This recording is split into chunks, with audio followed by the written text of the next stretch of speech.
Hola, ¿qué tal? Bienvenidos a este espacio de entrevistas en el que hoy nuestro protagonista es el fotógrafo y recién premiado Manuel Outomuro, y también nos acompaña Héctor Díaz, periodista de La Región. ¿Qué tal? Bienvenidos. Buenos días. Bienvenidos. Bueno, antes que nada, muchas gracias por estar hoy aquí con nosotros. Gracias a vosotros por darme la oportunidad de explicar un poco mi trabajo y mi estancia en Orense. Antes de nada vamos a hacer una pequeña introducción hacia la vida y la proyección profesional de Manuel Outomuro. A muy corta edad se trasladó a Barcelona, donde se formó como diseñador gráfico en la Escuela Massana. Barcelona es la ciudad en la que siempre ha residido, exceptuando un paréntesis de 4 años en Nueva York. Fue colaborador de la revista Por Favor y director de arte del suplemento La Vanguardia Mujer. Durante los años que residió en Nueva York, colaboró como diseñador e ilustrador gráfico en diferentes publicaciones. En 1990 inicia su actividad como fotógrafo. Su estudio de Barcelona ha creado la imagen gráfica y la comunicación visual de renombrados diseñadores de moda. Como fotógrafo ha publicado en diferentes revistas internacionales y españolas. La cámara de Outomuro es un testigo excepcional documentando la historia de la indumentaria en este último cambio de siglo. Sus fotografías de moda, organizadas en un amplio archivo con más de 10.000 negativos y una gran cantidad de material digital, constituyen un documento único.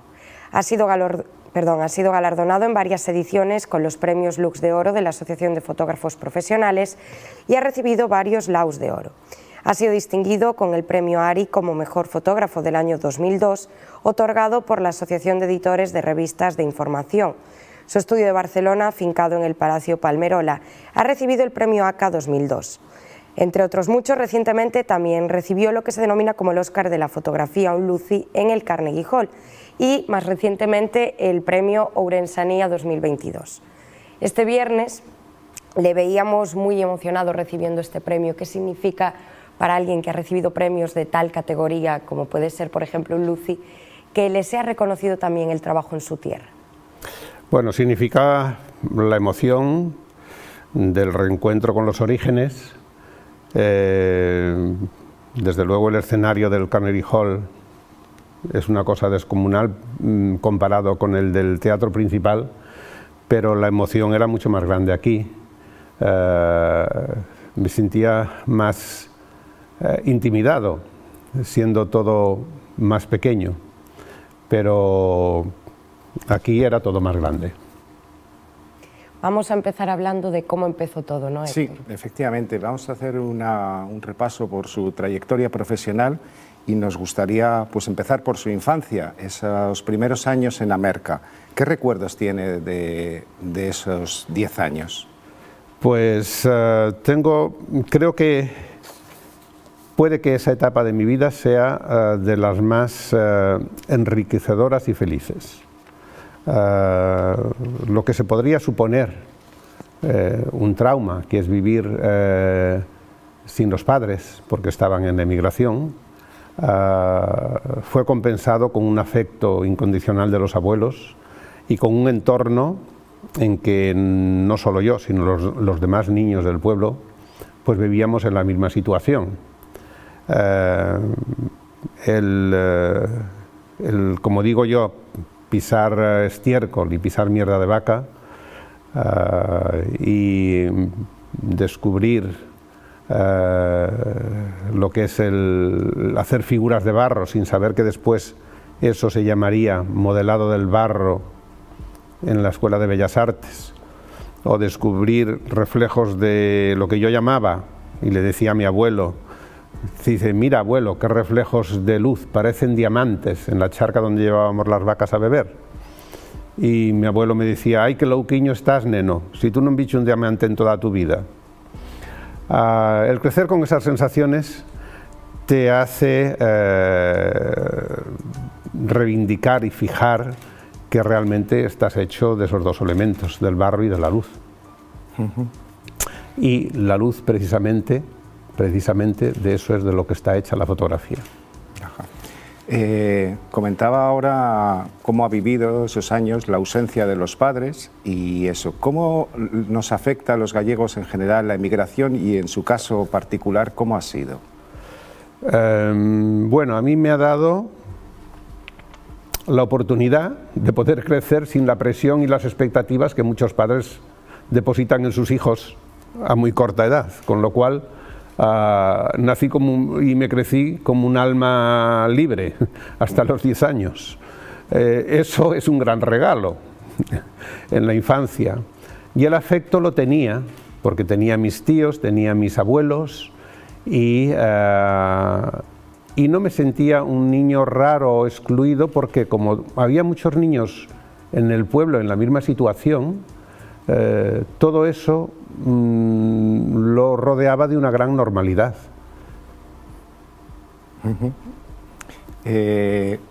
Siguiendo con el tema de su infancia en el pueblo, los que hemos nacido en un pueblo creo que tenemos una gran experiencia, una gran riqueza que nos llevamos ahí. ¿Cómo ha sido en su caso qué experiencia se ha llevado para su vida adulta? Hasta ahora no he empezado a ser consciente de lo importante que había sido y lo feliz que había sido mi infancia, pero no de la influencia que ha ejercido en muchos de mis trabajos. Creo que esa foto de mis padres a los pies de mi cama colgada en la pared, que representaba la ausencia provocada por la emigración, creo que esa foto de alguna forma salió por algún lado con el tiempo después. No solo esa foto, sino todas las fotos que recibíamos en esas cartas que iban y que venían desde Caracas hasta la Merca. Esas cartas producían mucha alegría, pero producían mucha más cuando incluían una instantánea dentro, en ambas partes, tanto cuando llegaba a mis padres como de mis padres nos llegaba a nosotros. Y ese álbum familiar se iba incrementando. Es decir, realmente en una época que no había videoconferencias ni videollamadas, esas fotografías eran importantísimas y de alguna forma yo crecí con ese álbum familiar. Vamos a pasar desde esa primera infancia a los primeros años. Desembarca en Barcelona a principios de los años 60. ¿Quién era en aquel momento Manuel Outomuro? Pues era un crío de 10 años que había estudiado aquí los 2 últimos en los Maristas, interno, una época también que recuerdo con mucho cariño, porque también éramos muchos niños los que estábamos internos allí. De hecho, los domingos le escribíamos cartas a nuestros padres. Era una de las tareas que teníamos que hacer el domingo a la mañana después de ir a misa. Que prácticamente las cartas eran todas iguales porque nos las dictaban, ¿no? Y recuerdo ese verano en que mi padre dijo: pues mira, en vez de venir vosotros a Caracas este verano, que íbamos los veranos a Caracas, dice, vamos a ir nosotros a España. Y vinieron, y entonces en este recorrido por la península, mi padre llegó a Barcelona y vio que había como muchas grúas, porque llegamos por la diagonal y estaban construyendo la ciudad universitaria, y le dijo a mi madre: mira la de grúas que hay aquí, aquí debe haber dinero y movimiento, ¿por qué no nos quedamos aquí? Y así fue, como ya enseguida fueron a Venezuela, recogieron y nos establecimos en Barcelona. Ellos tenían claro que tanto mi hermana como yo no querían que nos formáramos en Venezuela. Tenían claro que teníamos que estudiar aquí y estar aquí. Pero por otra parte no estaban del todo felices con esa distancia y con esa ausencia con los hijos. Y fue la forma de reunirnos y de así pasar a vivir los 4 juntos en Barcelona. ¿Cómo recuerda ese contraste que para un niño tiene que ser mucho más fuerte entre Amerca y Ourense, y de repente llegar a Barcelona, una ciudad en crecimiento, con tanto bullicio? Bueno, fue un desastre, realmente. Es decir, con 11 años me encuentro de una burbuja que era el internado de los Maristas, muy proteccionista, una burbuja muy de confort. Me encuentro externo en una ciudad donde todos los niños me parecían como maleducados, como descarados, como una cierta agresividad. Me encuentro a vivir con unos padres que los conocía de los meses de verano, que trataban de hacernos la vida lo más feliz posible y las estancias en Caracas lo más bonito que podrían ellos desear. Pues me encuentro a vivir con unos padres que prácticamente no los conocía. Me encuentro con la adolescencia, me encuentro con toda una serie de cosas de las que con las que me fue difícil lidiar. No recuerdo, así como la infancia tengo ese recuerdo tan entrañable, no tengo ese recuerdo tanto de todo lo que es la adolescencia. Inició posteriormente su camino en el diseño y la tipografía, pero más tarde llegó la fotografía. ¿Por qué decidió cambiar un poco esa orientación profesional? No fue una decisión premeditada, no fue algo que yo hubiera planificado una carrera mía en un ámbito distinto al diseño gráfico, que es en lo que me formé, ¿no? Fue un hecho accidental, es decir, yo en aquel momento, era el año 87 más o menos, estaba dirigiendo, había acabado diseño gráfico, ya tenía mi estudio y era el director de arte del primer suplemento femenino que hizo un diario en España, que era La Vanguardia Mujer, en Barcelona. Yo era el director de arte y encargaba muchas fotos a distintos fotógrafos. En una de estas sesiones el fotógrafo no vino y me puse a disparar yo, porque era con luz natural en exteriores y con la pequeña cámara Pentas que llevaba para hacer lo que llamamos el making of o el souvenir de la sesión. Con esa cámara disparé la sesión y comprobé, para sorpresa mía, que aquello lo hacía la cámara, cosa que no es así, porque después también comprobé que la cámara es solo el medio, pero que realmente quien hace la foto es el fotógrafo. Y así fue como en poco tiempo cambié la tipografía por la fotografía. En cierta manera fue autodidacta, entiendo, en este sentido, ¿no? ¿Cómo se formó posteriormente o cómo cambió su mirada cuando empezó a fotografiar? Los primeros 3 años de mi carrera fotográfica, que fueron muy intensos porque enseguida me entregué completamente a ello, porque comprobé que todo lo que había venido haciendo era para hacer fotos. Todo lo anterior solo me servía para eso.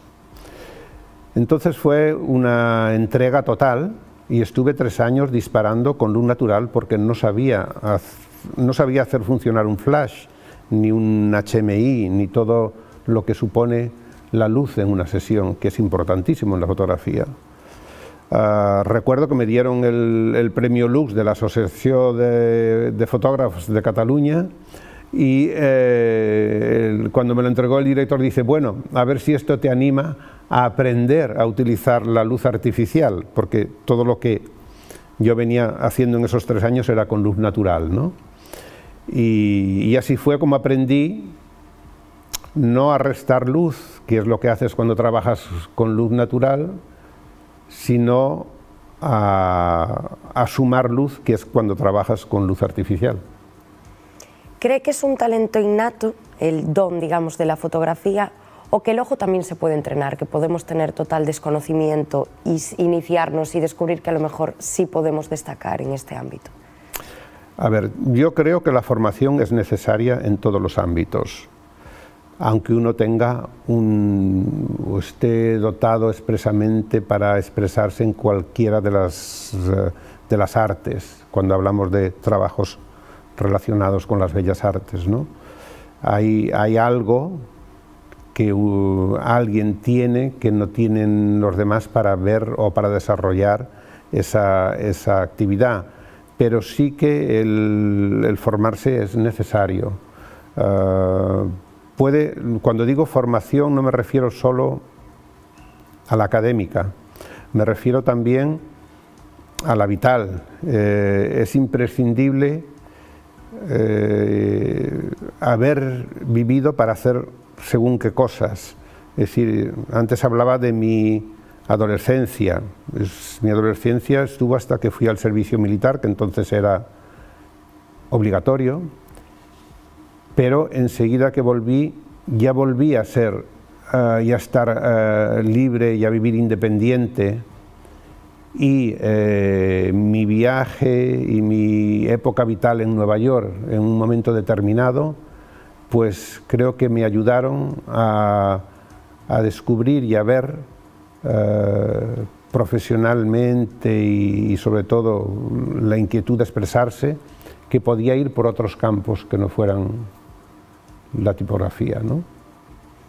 Iba a preguntarle precisamente por esa etapa en Nueva York, cómo le aportaron esos 4 años pues otra perspectiva quizás del mundo en general y de la profesión en particular.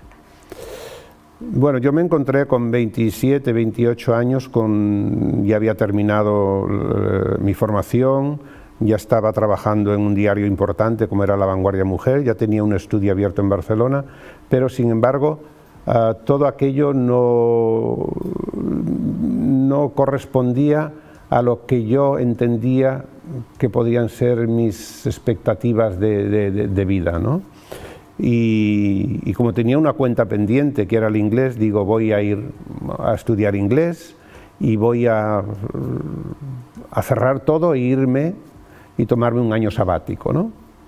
Claro, ese año sabático se convirtieron en casi 5, es decir, llegué a Nueva York y tuve la gran suerte de encontrarme con una persona que es Elsa Peretti, diseñadora de joyas para Tiffany's, y que compartíamos una casa en Saint Martí Vell, en el Ampurdán, y la primera noche me llevó al estudio 54 y a partir de ahí ya entré en un mundo de Nueva York que, comparada con la España gris de aquel momento, pues ejerció un gran poder de seducción en que decidiera irme a vivir allí y estar allí, ¿no? Esa etapa fue... creo que volví a ser el niño de la infancia, porque todo eran descubrimientos, todo era de una gran motivación. Yo estaba en un restaurante limpiando mesas, pero claro, que había hecho un casting de restaurantes, esto lo dejo aparte, porque digo, yo ya que limpio mesas, no las voy a limpiar en cualquier lugar. Entonces busqué el restaurante más moderno, el más inquieto, el que tenía más actividad, que se llamaba Ojo So, que empezaba a recuperarse todo el Soho neoyorquino, y nada, ahí estuve 3 meses, pero incluso en esa etapa aprendí muchísimo, y eso influyó mucho, creo que tanto como mi infancia, y queda resuelto ese puente de la adolescencia, tanto como mi infancia en mi posterior actividad.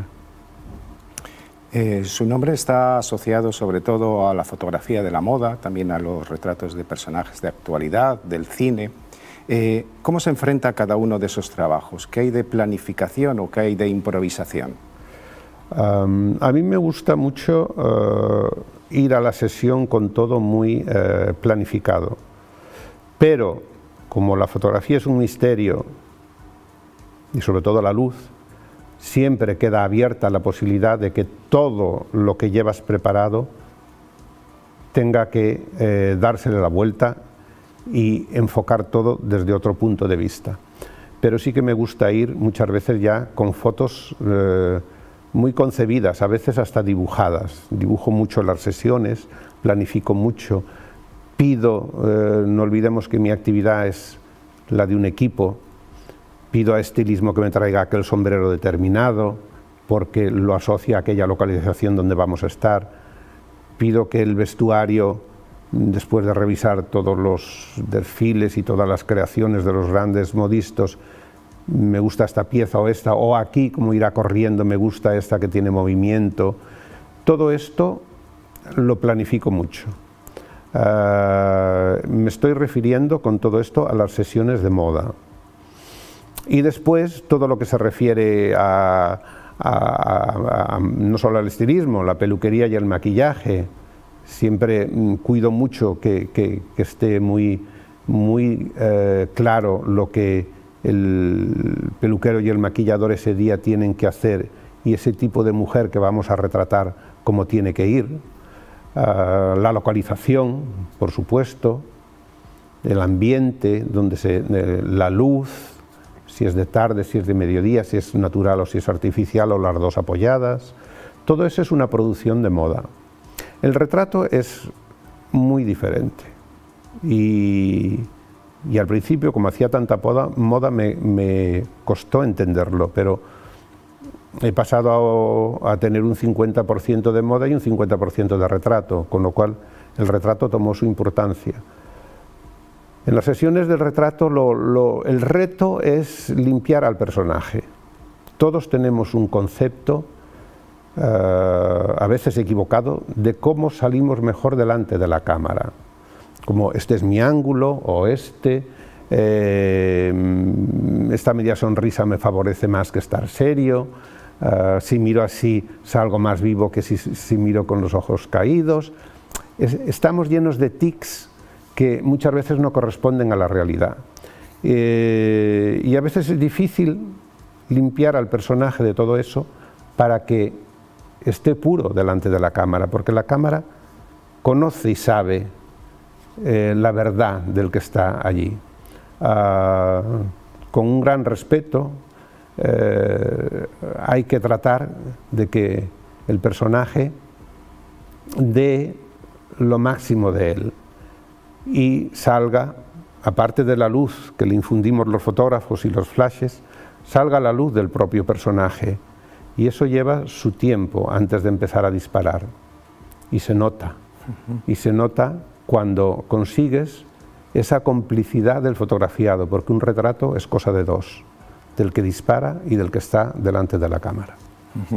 Ha sido el fotógrafo de las grandes top models de los 90. Tenemos cierta imagen de frivolidad sobre estas personas. ¿Se corresponde con lo que hay detrás cuando se apagan los focos? Nada que ver, y a mí a veces me resulta insultante cómo se utiliza la palabra modelo, ¿no?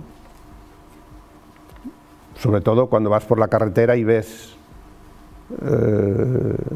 un puticlub que pone top models, chicas y top models, por ejemplo, o chicas y modelos. Digo, ¿pero esto qué es? ¿No? Es realmente insultante y es realmente de una gran incultura y de un gran desconocimiento de lo que es la profesión de modelo. No olvidemos que, primero, es una profesión en la que la mujer cobra muchísimo más que un hombre, quizá de las pocas, o la única.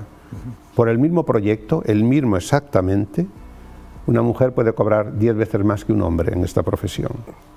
Segundo, no solo es una percha que viene a lucir un vestuario y que es guapa y espectacular, porque guapas y espectaculares hay muchísimas mujeres, pero que tengan el talento de saber comunicarlo y de saber expresarlo delante de una cámara, hay muy pocas, y esas son las que han llegado. Eso es lo que un fotógrafo como Peter Lindbergh y una publicación como el Vogue definieron en el año 90 con una portada que marcó época.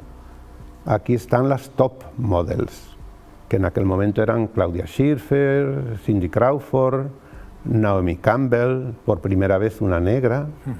Es decir, aquella portada sentó las bases, y en una profesión en que había pequeñas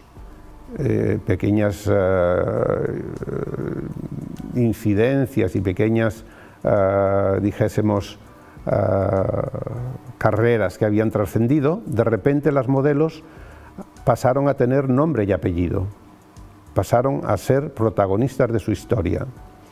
Aquí en España Yo, curiosamente, estaba iniciando mi trabajo, que yo empecé la fotografía muy tarde, empecé en la fotografía a los 40 años, en ese momento empezaba ese fenómeno con lo que se llamaba las New Face, las nuevas caras, que ahí estaban pues Laura Ponte, Martina Klein, Eugenia Silva, Nieves Álvarez, Verónica Blume, no sé si me dejo alguna, pero no solo había ellas, es que había muchas más. Pero ¿quiénes hicieron carrera? ¿Quiénes pasaron a tener nombre y apellidos? ¿Y quiénes desarrollaron hasta el día de hoy, que yo las he visto ser adolescentes, madres y ahora ya alguna a punto de ser abuela? Es decir, pues solo las que tenían talento. Y eso en cualquier profesión es lo que se valora. Y eso es lo que hay que valorar de ese grupo de mujeres. El mundo del modelaje también ha evolucionado mucho, igual que en los 90 pues había muchos rostros famosos que ya se asociaban con esas top models. Hay una tendencia, como a lo largo de los años, de buscar otros rostros, otro tipo de personas, quizás ya se busca como una belleza más variada, por decirlo así, no lo que consideramos esos cánones tradicionales. ¿Usted también ha visto esta evolución? A ver, he visto que los castings, que es la búsqueda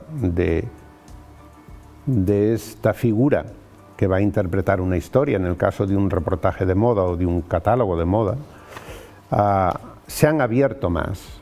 Es decir, yo siempre tenía un poco la fama de trabajar con físicos que no estaban muy establecidos y no eran muy el canon de belleza de ese momento. Es decir, siempre apostaba por rostros que tuvieran a lo mejor más carácter que lo que se entiende como más belleza, porque a mí me resultaban más bellos esos que tenían más carácter, ¿no? Con lo cual a mí ese paso me fue fácil darlo, pero sí que se trabajaba con unos cánones mucho más establecidos, incluso se maquillaba a casi todas las mujeres de ese momento y modelos de ese momento, se las maquillaba y se las peinaba en el mismo estilo prácticamente. Ahora ese abanico se ha abierto increíblemente, no solo racialmente, porque las primeras campañas que se hicieron de una integración racial las hizo Benetton, una empresa que sus campañas eran multirraciales. Había chinos, había blancos, había negros, había indios, había una riqueza de físicos que fueron pioneros. Esas campañas fueron pioneras en descubrir otro tipo de modelos dentro de la fotografía, y es lo que hablamos de un fenómeno hecho en los años principios de los 90, es decir, que ya no es una cosa de ayer, pero que sí que fue pionero y sí que sentó un poco las bases de lo que se está haciendo hoy, que es un abanico mucho más amplio. ¿Cree que ese cambio de paradigma ha enriquecido a la industria, el buscar otros rostros? A ver, yo creo que ha enriquecido primero a las empresas que apuestan por ello, por crear una estrategia de integración en su mercado a sectores que estaban aislados. Es una estrategia comercial. Pero sí que ha dado la oportunidad de visibilizar otras etnias. ¿De qué trabajo se siente más satisfecho? Si es que puede elegir, claro. Yo tiendo un poco a la insatisfacción. Nunca me recreo en el qué bien me ha salido esto. Siempre parece que lo que tiene que venir va a ser superior a lo hecho. Pero es mi carácter un poco inconformista en ese sentido. ¿Y cuál fue la sesión o el proyecto que le resultó más difícil de ejecutar? Pues quizá el fotografiar todo el fondo del Museo Balenciaga. A ver, yo estaba acostumbrado a trabajar con modelos, por suerte todas muy buenas y con mucha experiencia. y de repente me llaman del Ministerio de Cultura para fotografiar todo un fondo donde lo que había eran bodegones. De acuerdo que había la indumentaria de un gran maestro, pero eran naturalezas muertas, cosa que yo nunca había hecho. Yo nunca había fotografiado un bodegón de cualquier tipo que hubiera sido. Mi primera contestación fue que no podía porque no sabía hacerlo. Pero bueno, entre la insistencia de que no querían un fotógrafo de bodegones, que querían un fotógrafo de moda, y la confianza que veía que depositaban en mí, pues me dijeron, mira, te vas a Guetaria, que está todo el Fondo Balenciaga, y haces la prueba. Nosotros eso te lo pagamos, se utilice, no se utilice, y tú ves a ver si puedes realizarlo o no. Pero nosotros es que tenemos toda la confianza depositada en ti y queremos que hagas este trabajo. Y bueno, fue un descubrimiento, porque ves que todo tiene vida, cuando a todo se le puede sacar vida en algún momento, y la luz hace milagros en la fotografía. Y entonces para mí fue difícil, sobre todo los primeros días, porque estuve casi un mes fotografiando como 700 trajes que inauguraban el Museo Balenciaga y que se iban a reproducir en un catálogo. Estuve casi un mes allí rodeado de la obra de un gran maestro, que no solo es que te venían estos trajes maravillosos, sino que además pues venía toda la iconografía de esa pieza. Si Grace Kelly lo había llevado en una inauguración, con fotos de la inauguración, es decir, fue muy enriquecedor porque iba repasando la obra de un gran maestro y la historia de la sociedad de una época. Y así pues fue como le fui tomando cariño a fotografiar sin la anatomía que con un gesto, con una pose, pues cambia todo el lenguaje fotográfico. La fotografía ha sido uno de los ámbitos que más ha evolucionado en los últimos años, ha habido un gran salto a digital, bueno, diferentes técnicas y demás. ¿Cómo ha sentido usted la evolución de la fotografía, pero también su evolución personal en esta trayectoria? En este cambio de las técnicas fotográficas, me costó mucho pasarme al digital. Yo estaba muy acostumbrado a la película, mi Pentax era la cámara que utilizaba, aunque no soy muy mitómano con las cámaras. Pero bueno, era más por no tener que aprender otra cámara más. Utilizaba siempre la Pentax, el 6.7, y la película, utilizaba 4 o 5 películas, hacía mucho blanco y negro, y estaba muy familiarizado con eso, y el cambio me venía un poco excesivo. También veía que los resultados ponían en mi mano muchos equipos fotográficos, porque las propias empresas que fabricaban cámaras estaban interesados en que los fotógrafos les diéramos nuestro parecer. Entonces, bueno, te dejaban una cámara, te dejaban probar, te ponían un equipo. Veía que, por ejemplo, en los blancos y negros no existían los grises. No existía un matiz largo de grises, existían 3 o 4 grises, pero enseguida pasábamos del blanco al negro. Sin embargo, en la película había todo un matiz. El color me pasaba igual, no encontraba la forma de que el lenguaje fotográfico fuera similar al que tenía en la película.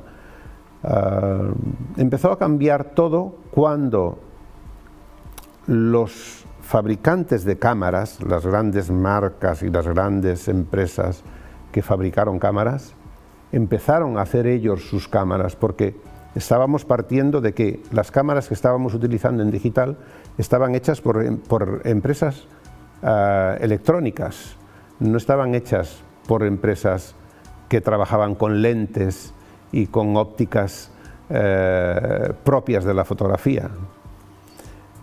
Cuando estas empresas empezaron, me refiero a las que hacían cámaras fotográficas, a hacer su propia oferta, ya ahí empezó a cambiar la cosa. Ya veías que la Hasselblad, por ejemplo, daba un matiz largo de grises, ya empezabas ya empecé a cambiar. y ahora creo que no volvería al digital. Ay, perdón, que no volvería al analógico. Era demasiado estresante. Yo tenía sesiones en que era un viaje a África para fotografiar en el Masai Mara, en que tenías que llevar los carretes, ver que los carretes decían que se velaban al pasar por la seguridad del aeropuerto. 3 carretes los llevaba mi asistente, 3 los llevaba la estilista, otros 3 los llevaba yo encima. Después llegabas y los líquidos del laboratorio te podían traicionar en un momento determinado, porque llegaban a veces pues caducados o falsos o en mal estado, y todo aquel encargo que ponía tanto presupuesto y tantas condicionantes en tu faena, se podía fastidiar con cualquiera de estas cosas. El digital, pues fotografías, ya lo envías, después ya lo seleccionaré y ya te aseguras de que ha llegado. Todo son ventajas. Y por eso ahora me costaría mucho volver a la película. Tiene 3 libros publicados, que son Barcelona, otra visión, Outumuro Retratos y Manuel Outumuro. Y no son de completamente toda su trayectoria. ¿Qué es lo que quiso plasmar en ellos? ¿Por qué esos fueron especiales, digamos?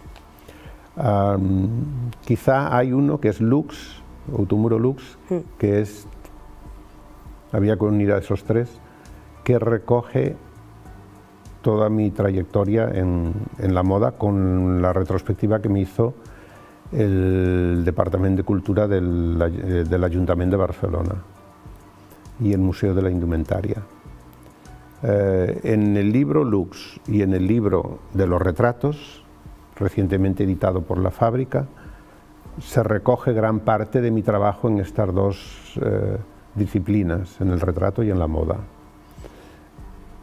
Pero como soy insatisfecho, yo creo que el libro del que estaré contento, aunque después llegaré a la conclusión de que estaré insatisfecho, creo que aún tiene por qué llegar.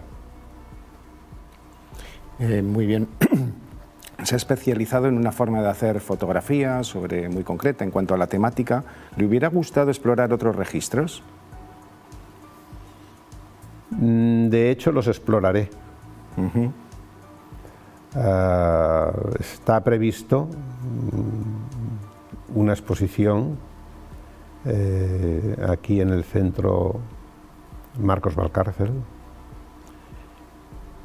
que he pedido que sea con tiempo la programación, porque además de una muestra de lo hecho, que es los retratos, y en otro aspecto la moda, sí que habrá un material nuevo que indagará en el origen y en la memoria.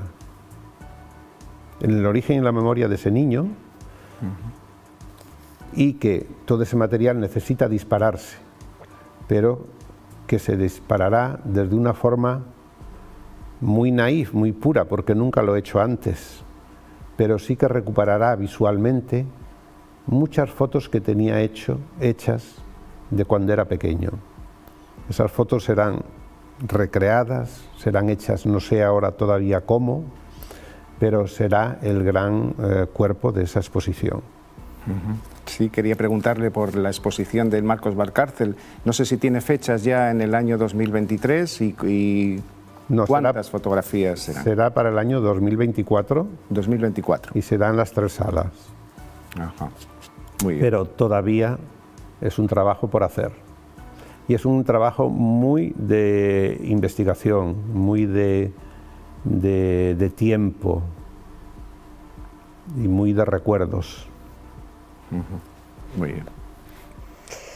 Bueno, entre los rostros que ha fotografiado pues podemos encontrar desde Penélope Cruz, Nicole Kidman, Nieves Álvarez, muchísima variedad. ¿Quién o quiénes faltan en esa lista que le gustaría que estuvieran ahí? Faltan muchos nombres de personajes que me fascinan. no solo de, dijésemos, de la moda y del mundo de la actuación, de actrices, actores, hay personajes que me hubiera encantado fotografiar, algunos que han desaparecido, que digo, lo que daría yo por fotografiar a Louis Bourgeois, por ejemplo, a personajes que me fascinan y siempre me fascinarán, ¿no? Es una cuenta muy amplia, ¿eh? Si nos referimos, y por concretar, a actrices del cine español, creo que son las dos únicas que me faltan y las dos únicas que me hubiera gustado hacer, que son Geraldine Chaplin y Ángela Molina. ¿Y por qué? Quiero decir, ¿qué es lo que le motiva a querer retratar a alguien? ¿Es algo que tiene la persona? ¿Es su elegancia? ¿Es su forma de vestir? ¿Qué es exactamente lo que le llama la atención? Bueno, son muchas cosas, son ese punto de admiración que ejercen sobre ti, de influencia, son muchos aspectos. En el aspecto de estas dos mujeres, quizá porque ahora, o por edad, o por lo que sea, estoy en una época de recuperación del rostro, como el tiempo lo ha concebido y lo ha esculpido y lo ha dejado ir. Y ellas dos son un reflejo muy claro de las apetencias que tengo yo a la hora de disparar en este momento. ¿Cuáles cree o cuáles son para usted las claves de un buen retrato? Pues sin duda alguna lo que comenté o apunté antes, que la luz que infringimos los fotógrafos, el poder de los flashes o de un HMI o de la luz con la que se trabaje, no atenúe nunca la luz del propio fotografiado. Tiene que, aparte del físico, que yo resumo como el barro de lo que fuimos construidos, aparte hay la luz, que es el alma, y que eso pueda sacarse en un retrato es lo que lo hace el retrato inmortal, porque lo pondera al retratado, lo eleva y lo congela en el tiempo. Vivimos en una época en la que, bueno, se abusa mucho más de la fotografía, y digo abusar porque, bueno, estamos todo el día haciéndonos fotos, haciéndoselas a los demás, haciéndoselas a lugares. ¿Le quita eso un poco la magia a lo que realmente significa plasmar un momento de la vida? Hombre, supongo que la magia ya se la quitó hace tiempo. El hecho de que del daguerrotipo, es decir, que de repente encuentres que un artefacto te plasma en una página, eso parece una cosa de brujería, parece algo realmente mágico, y lo es. Con la tecnología, ese aspecto técnico que suponía las cámaras, las luces, los flashes, todo eso, se ha democratizado hasta un punto de que cualquiera es capaz de plasmar a un semejante en una imagen, ¿no? Le ha quitado cierta magia y cierto misterio, pero no cabe duda de que seguirá siempre existiendo, porque no hay que confundir un selfie con una fotografía. Y en una sociedad en la que estamos obsesionados con la estética, con la fotogenia, con lo que perciben los demás de nosotros, o sea, quiero decir, cualquiera puede ser retratado y puede gustarse siendo retratado. Lo de gustarse siendo retratado, en el campo en que disparo yo y me muevo yo y la forma de fotografiar, es a veces también erróneo. Como ahora hay un ordenador en la sesión con una imagen instantánea de lo que acabas de hacer, el retratado se ve. Yo a veces lo incorporo a la visualización y a veces lo tengo que aislar, porque si por el retratado fuera, hay fotos que no tienen tanto interés y que él se encuentra muy favorecido, pero que a lo mejor no son el mejor retrato. Una cosa es un buen retrato y otra cosa es que te gustes en el retrato. Y eso es difícil de compaginar, sobre todo cuando hay un acuerdo con el fotografiado, y esto está pasando mucho últimamente, en que sus encargados de prensa, su departamento de promoción de la película, tienen el derecho, el propio fotografiado, tienen el derecho a elegir la foto que quieren dar. En ese caso yo dejo que le elijan, pero si va a ir en un libro mío, va a ir el retrato que yo he decidido que era. Y muchas veces se ha dado caso al editar este último libro, en que he enviado esa foto al retratado que había escogido otra, para que diera su ok que estuviera la foto en el libro, con la sorpresa de que dice: ¿por qué hemos dado la otra foto y nunca hemos dado esta foto que desconozco? Que es muchísimo más interesante que la que dimos. Digo, pues por no hacerle caso al fotógrafo, porque yo ya sabía que será la foto. Y eso es una cosa curiosa. Quizás el que haya tantas personas incorporadas en el equipo que decide qué es lo que vamos a ver, pues de un famoso, de un actor, de un cantante, también desvirtúa la labor del fotógrafo. De un escritor también. Ahora ya se está abriendo el abanico a otras disciplinas. Eso desvirtúa. Sí, ¿no? entra gente a opinar, los encargados de prensa, sí, pero hay que saberse aislar de todo eso. Cuando eres fotógrafo, y más ahora que se dispara, antes teníamos que ahorrar en película, entonces disparabas lo mínimo. Ahora puedes disparar para un retrato pues 200 disparos.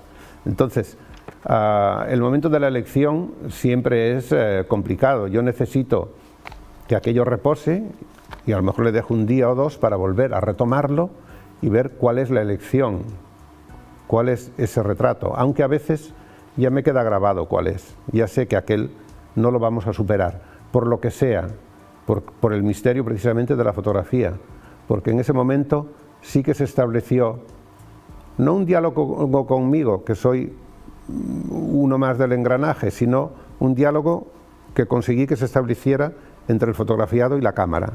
Y ese momento recogido es irrepetible. Héctor, no sé si quieres añadir... Pues nada más, nos quedamos expectantes ante esa retrospectiva que podremos ver en el Centro Cultural Marcos Valcárcel en el año 2024 y le esperamos otra vez en nuestro plato, antes a ser posible de esa fecha.